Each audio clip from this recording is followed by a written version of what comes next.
We had to say, hey, this pair of tongs is going to go to a young man that is going to make sure that he honors the person, the woman who created them. Mm-hmm. And I got the opportunity to be a teacher for a long time, teaching STEM education programs.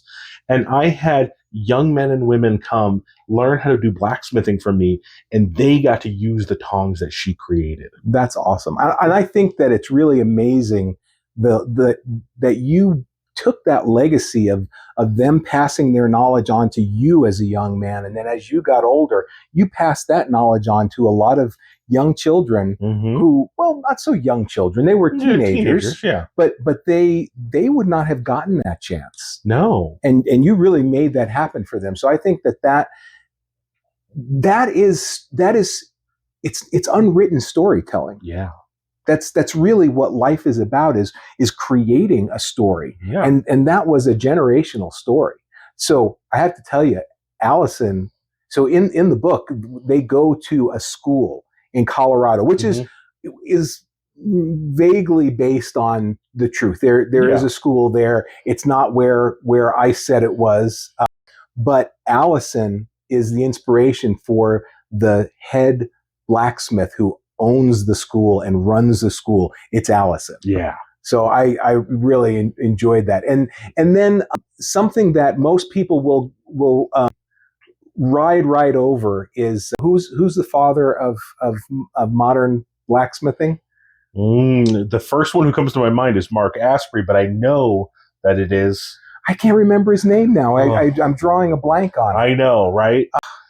But let's take a moment to talk about Mark Asprey. Yeah. Because Mark Asprey has done so much for the craft. And not only that, but we had the opportunity to work with him. And we had the opportunity to bring a young man who was a friend, the child of a friend of yours, to meet him, where we got to kind of be a sponsor to this young man and allow him to meet one of the greats that kept blacksmithing going in the United States. Yeah. Because in the 1970s, it was almost a dead craft. It was. We were down to, 5,000 blacksmiths in the entire country. Yeah. Yeah. And I think we're up in the 70s or 80,000 now. Yeah. Now we've got people who are running little family shops and that are doing it for fun. It's become a very important thing. But what's interesting is when we look at the title of Dan Tesson, right? Dan Tesson, you smush it together, it's Dante's son. Yeah. This is a story that is allegorical. Right? The whole goal is to shine a light on pieces of the human condition that might otherwise be neglected. Right? And we're going to synthesize that through a story.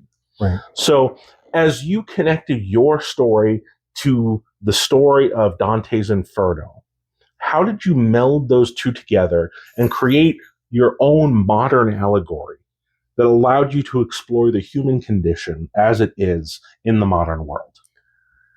Well, the reason that I really resonated with Dante's Inferno is that there was something that I studied in my first year at the university, and University of Utah. University of Utah. Thank you. We got to define which one it is. Yeah. And we spent an entire year talking about the hero's journey. And we went through many pieces of literature from the earliest, from Homer's Odyssey, and we went through a lot of them all the way up into modern times. And I think one of the last ones we read was, might have been written in the 1930s, 1940s, something like that. So we spanned, 7,000-8,000 years of literature. Yeah. And we went back and we saw the hero's journey again and again and again. And it just got ingrained in my mind as to how important that is. And so Dan takes the hero's journey. Yeah. He goes through, there's like 12 steps in the hero's journey. And he goes through and he hits a lot of these. He gets a call to go on an adventure, and he really resists that. How much can I say about what that call is without really ruining the story?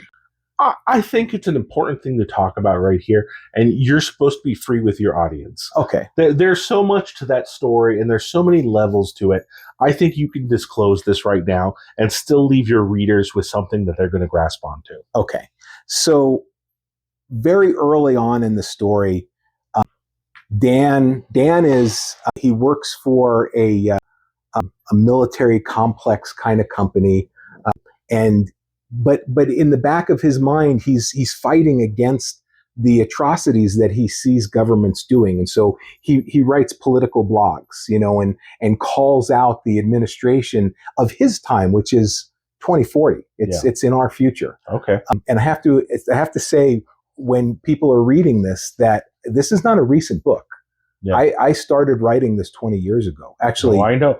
I've spent most of my adult life, even my childhood, coaching you through this as we talked about the facets of becoming a moral person. Yeah.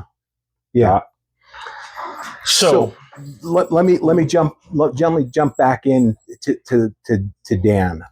So this is he's kind of kicked the hornet's nest. Yeah. And he's gotten the attention of the political hierarchy of his time. And I'm not going to give too much away of the story. Yeah. Some tragedies happen. He gets to the point where he's alone, and tragedy has struck.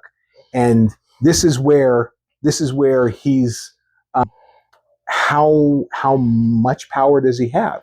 Yeah. And that's kind of something that goes on through the book. And I won't give that away, but we need to understand that he has these superpowers. And no one gave him the superpowers. He discovered them. Yeah. And he was like, well, what do I do with these powers? Am I responsible for doing something with them? I can do what I want, right? I can decide what that is, Yeah. And that's the call to the adventure. Yep. And he in the book, he kind of tests out the waters, and he goes, no, I don't really think this is for me. I don't want to do this, And so that's part of the hero's journey, that you get this call to go do something, and you're very reluctant to go on that. But then eventually he accepts that, I need to make the world a better place. I've been given, or I found, or I have. We don't really ever know where the powers come from. We don't answer that question in the book. He has these powers. He decides that he's going to use them to make the world a better place. And that's the journey that he's on.